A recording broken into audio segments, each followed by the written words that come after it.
আসসালামু আলাইকুম everyone, happy new year. কী অবস্থা সবার?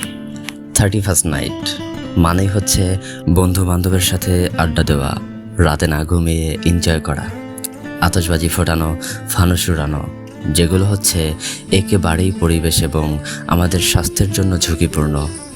আমরা এতভাবে এনজয় করার মাধ্যমে পরের দিন নিউজের হেডলাইনে দেখতে পাই কত জায়গায় কত ধরনের অ্যাক্সিডেন্ট অথবা কত পাখির প্রাণহানি হয়।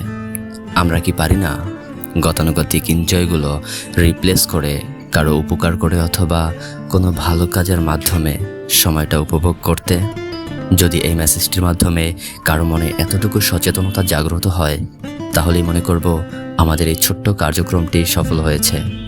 আশা করব আপনার আগামী দিনগুলোতে গতানুগতিক কার্যক্রমগুলো পরিহার করে ভিন্নভাবে ভালো কাজের মাধ্যমে উপভোগ করার মানসিকতা লালন করবেন।